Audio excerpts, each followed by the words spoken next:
Bustelo. How would you say? Bustelo. Bustelo? Cafe Me Gusta El Bustelo. I really feel like I need to do this with this little cup. You do. That's some potent stuff. All right. If they only knew how long it took us just to get started. Okay, right. 1, 2, 3. Welcome, everyone, to another episode of Heavy Metal Horror Show. On today's episode, we're going to be talking about a movie that was based on the 1989 comic book written by James O'Barr. The movie is called The Crow. The movie centers around Eric Draven and his undying love for his deceased fiance. Eric Draven was also killed, comes back from the dead to kind of get vengeance on everybody involved in their deaths, their homicide. So Yeah. it was very, very dark. It's the first movie that I had ever seen, I think, with some of the themes that it touched on. And it was filmed in Detroit, which was portrayed as a lawless city pretty much, in the movie. And it revolved around a gang who got vengeance on Eric Draven and his fiance because they spoke out against some of the injustices that the gang was imposing on them as tenants, right? Mm-hmm. And she was brutally assaulted, which resulted in death. But Eric Draven was thrown out of a window, but he came back.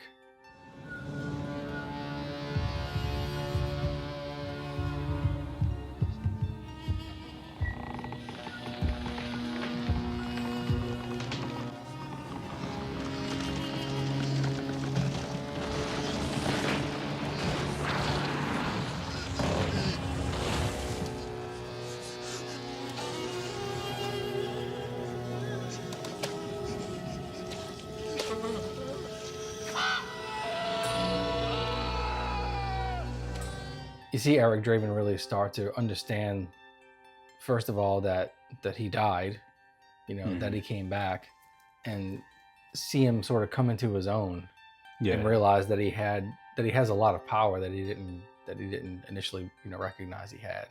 Yeah, and it was he came back from the dead, on the year anniversary of their death, and it was just so I guess their love for each other and everything was just so powerful that he couldn't rest.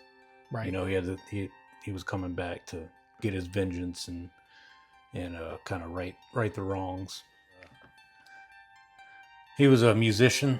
Yeah. Prior to becoming a badass vigilante. Yeah. Yep. And being, I guess I was a teenager, when that came out. Right. When this came out, and I was a guitar player, so like it hit on a lot of right. I connected with it on that level, musician, kind of I don't know, alternative's not the right word, but like kind of dark goth kind of vibe, right, yeah, which we were kind of into at that time. Mm-hmm. The martial arts aspect of it, right. I love martial arts. Yeah. And it was so relatable, this movie, to our circle, right? This movie has a special quality about it that they couldn't replicate, even if they tried. I think it was something that just happened. Mm-hmm. They got the right people together. They had the right director, the right producer, and it truly is a masterpiece of a movie. Yeah. Even watching it recently to get re-familiar with it, it's like some of the movies that we cover, from the past, it's dated, like watching it's kind of like dated, but in a very cool way. It's like it's just I don't know, I just love, I guess, the vibe that you're talking about. The whole aesthetic. It's like and it's like a time capsule. It truly is. Yeah. It was done very well for that time. The soundtrack was just awesome, start to finish. I was about to go there. I mean, the soundtrack is like so 90s. Yeah. Rage Against the Machine, You had 9 Inch Nails, Mm-hmm. The Cure. Yeah, Henry Rollins. Henry Rollins. I mean, Yeah, Helmet, Pantera. I mean, Yeah, the we album go is on. phenomenal. You know, Yeah, for anyone who likes '90s music, it's just an incredible album, start to finish. So there's not really anything bad to say about the way this movie was done or the music they chose for it. It's pretty incredible. I think it also got even bigger as time went on for a while. Like, Yeah. became a cult classic. Like, Yep. after, with all the, like we said, it was a great movie, but then the things that happened during the filming and the conspiracies that started boiling right. up and stuff. Right. Yeah, unfortunately, Brandon Lee lost his life in this movie. Just to think about where he could have gone as an actor. I mean, he was a great martial artist. He was really well spoken. Yeah. And in this particular movie, he was able to really show off his acting ability, right? Yeah, and just getting into like the drama Right, side of right. it too, not just action. And, yeah. Yeah, because I mean, he had a few martial arts movies before this. Yeah. And he showed incredible talent in that area. And in this movie, he was really believable as Eric Draven. He did such a fantastic job, and no telling where he could have gone. If he would be alive today. Yeah. Yeah. That that hurt me in the soul. Like, yeah, me too. Finding out about that. It just because I had just recently discovered him over the last couple of years prior to The Crow and everything that happened. Like you said, he was filming. He did a couple other movies before The Crow, and his dad, obviously, if you don't know, you should know, but his dad was legendary Bruce Lee. Yeah. So Brandon lost his dad, Bruce, when Brandon was 8 years old. Yeah. And then he decided that he was going to follow in his dad's footsteps, and started training martial arts. Learned he mastered 4 or 5 different ones, from Wing Chun all the way over to Muay Thai. And then he was also attending film school, and to become an actor. The first movie that I had ever seen with Brandon Lee was Showdown in Little Tokyo, which the co-star in that was Dolph Lundgren, and I think Tia Carrere, I think is her name. She was sounds familiar. Cassandra from Wayne's World. Yeah, she was in that movie as well. And then excuse me, and then Rapid Fire was another great movie. I love that one. Jeez, yeah. So I had just I guess you as well had just gotten into him. He was just starting to explode. Right. He was on such an incline, and then the prop gun went off. They were filming. They only had 8 days left to film. The story goes that they were, I guess, practicing, doing a test run, whatever, with filming the scene, and the guy, whoever had this particular revolver, pulled the trigger. At that point, there was no powder, no anything like that. They were just kind of going through the scene. There was no sounds, no flash or anything, as far as I know. But there was nothing to make the projectile project very forward. There was no strength or power behind it. So the bullet got lodged in a barrel because it didn't have enough force to come out. So they get around to when they're actually going to film the scene, and nobody did a thorough check to go in and make sure that all the chambers were clear, and that it was safe to proceed with this scene. And when the guy picked it up, he pulled the trigger, and at this point there was gunpowder in it, but there was no projectile.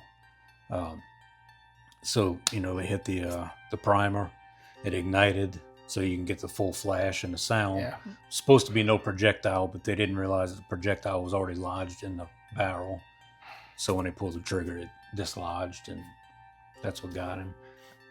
There's only one Eric Draven, and that's Brandon Lee. Mhm.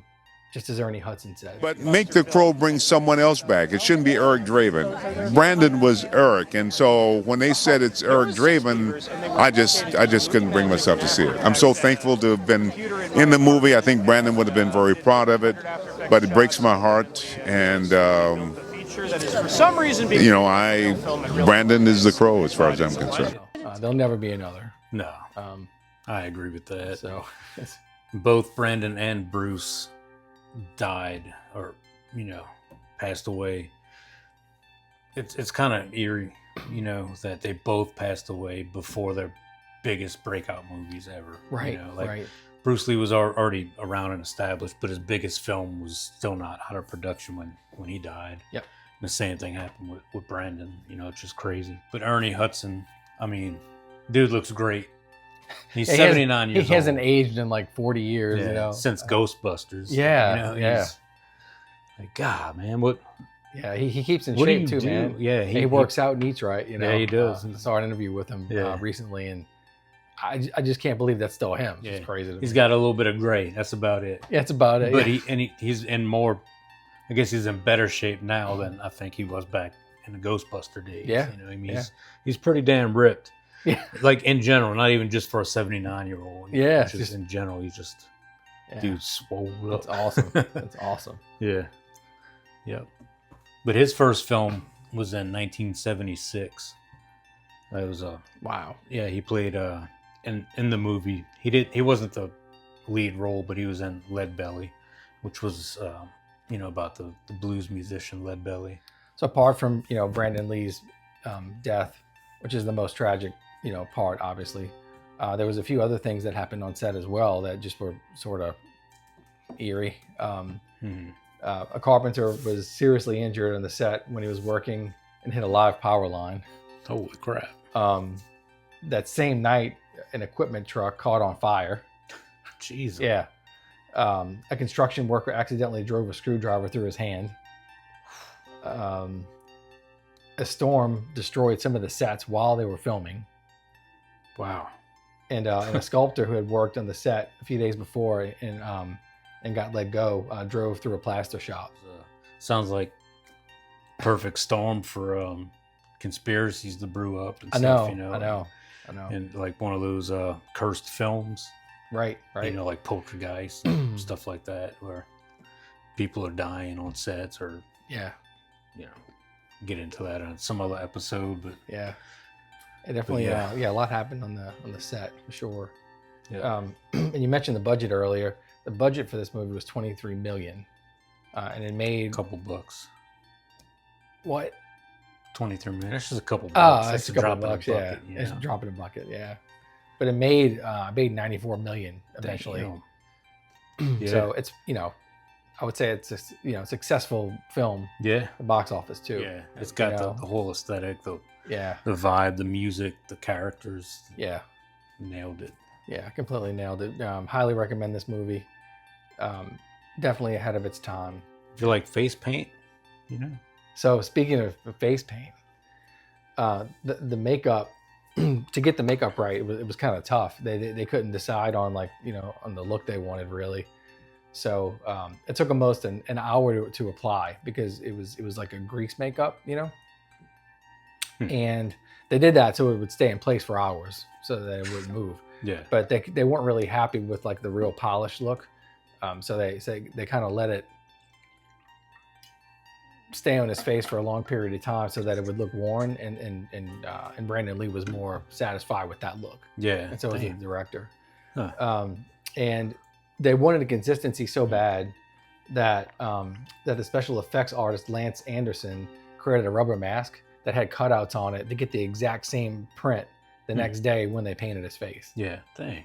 That's cool. Yeah, I thought that was pretty awesome. Simple yet effective. Yeah, simple yet effective, right?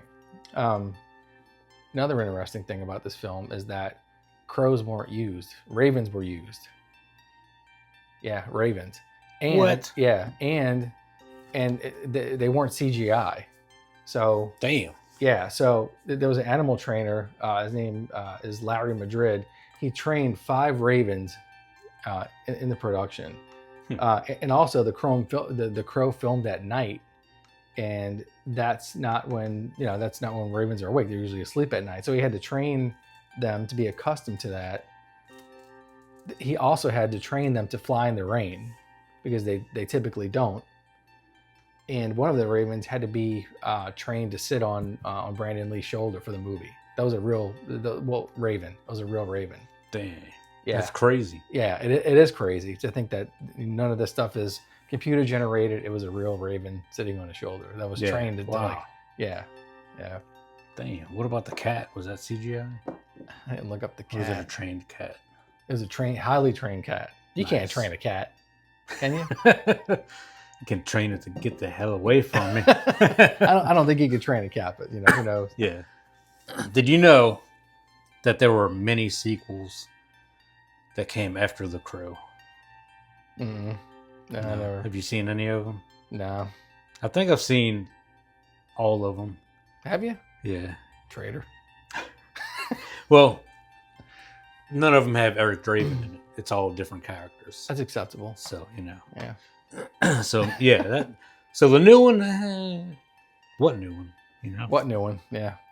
What reality does that exist in? Because I'm not believing it. Not mine. So there was also a TV show, for The Crow. I don't know if you ever watched that or knew about that. No. What was the name of it? I think it was Stairway to Heaven was the name of it. Really? Yeah. Speaking of music. But yeah, so that's The Crow. It's awesome. It's a great movie. Eric Draven coming back from the dead to get vengeance for his wife, Shelley, who was played by Sophia Shinas. And he was taking care of Sarah. Yep. Rochelle Davis, is the actress who played Sarah. And she brings a little, really between her and Ernie Hudson, who plays Sergeant Darrell Albrecht. It brings some of the comedic value to the movie. Right. They play off each other really well. Everything you see, the aesthetic is like blacks and grays, right? And then you have these two characters who like sort of bring some light into it. They joke and they play around, and they did add a lot of balance to this movie. Now that you mentioned that, I'm glad you said that. Yeah, and even some of the villains in there. So like Skank. Jeez. That guy's a nutcase, man. If you like the whole goth aesthetic, if you love the 90s, if you love 90s music, this is a great movie to check out. We highly recommend this one. Chances are you've probably already seen it if you like all those things. Yeah, probably so. But if not, check it out. Yeah, and just as importantly, check out the soundtrack. Yes. Both of those things combined is a time capsule of that era. There's been more than 1 year that I've been Eric Draven for Halloween. Yeah. As a kid, Yep. So. Yep. I remember that. Yeah, good stuff. All right, but let us know down in the comments section how you feel. How do you really feel about the fact that there was a remake of this movie? Sound off in the comment section. Thank you. Thanks everyone for checking out another episode of Heavy Metal Horror Show. Because we do not know when we will die, we get to think of life as an inexhaustible well. And yet everything happens only a certain number of times, and a very small number, really. How many more times will you remember a certain afternoon of your childhood? An afternoon that is so deeply a part of your being that you can't even conceive of your life without it. Perhaps 4 or 5 times more, perhaps not even that. How many more times will you watch the full moon rise? Perhaps 20, and yet it all seems limitless. It has been brought sharply into focus for him how precious each moment of his life is. This is the best role that I've had the opportunity to get my hands on in a film.